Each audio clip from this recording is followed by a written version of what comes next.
Je m'appelle Sandrine Codouret. Dans la vie, au quotidien, j'enseigne principalement l'histoire et le français à des adolescents, mais de temps à autre, j'officie ici au musée Bible et Orient comme guide. Et c'est dans ce cadre que je vais vous présenter l'un de mes objets fétiches favoris. Il s'agit en fait d'un fragment de sarcophage en bois peint. Comme vous l'avez sans doute deviné, il provient d'Égypte ancienne, car il date approximativement de l'an 1000 avant Jésus-Christ. Il représente une scène emblématique de la mythologie égyptienne, la pesée de l'âme. En effet, donc, les anciens Égyptiens croyaient en une vie après la mort, une vie dans l'au-delà. Et pour pouvoir accéder à cette vie dans l'au-delà, dans cette vie après la mort, eh bien, il fallait s'être bien comporté dans sa vie de tous les jours. Alors, comment est-ce qu'on s'assurait que le défunt s'était bien comporté dans sa vie de tous les jours?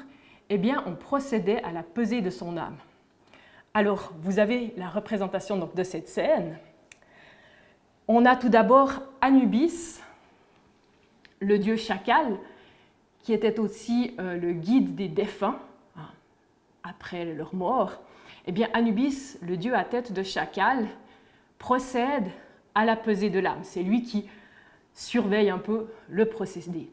On a au-dessus Thoth, le dieu babouin, le dieu de l'écriture et de la sagesse, qui inscrit en fait le résultat de la pesée. Et un peu plus sur votre gauche, on a Osiris, le dieu de l'au-delà, celui qui gouverne en fait sur l'au-delà, parce qu'il a été le premier mort à revenir à la vie. Il porte d'ailleurs sur lui les emblèmes de son pouvoir, le fléau et la crosse, qui étaient aussi les attributs du pouvoir de Pharaon en Égypte ancienne. Voilà. Alors pourquoi est-ce que j'ai décidé de vous présenter cet objet? Tout simplement parce que depuis toute petite, je suis une fan inconditionnelle de tout ce qui est mythe et légende. J'adore tous ces récits qui expliquent un petit peu à leur manière le monde, sa création, l'agencement des choses. J'adorais et j'adore toujours. Et donc, l'Égypte ancienne, pour moi, c'était vraiment presque le Graal, parce qu'il y avait énormément de récits, parce que les divinités étaient innombrables, et donc c'était évidemment particulièrement passionnant.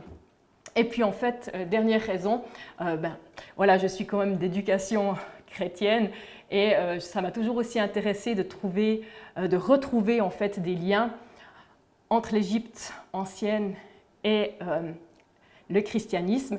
Et au niveau de l'iconographie, justement, cette symbolique de la pesée de l'âme, elle a été reprise dans le monde chrétien, au départ dans le monde byzantin dès le Xe siècle, et puis ensuite de manière plus générale.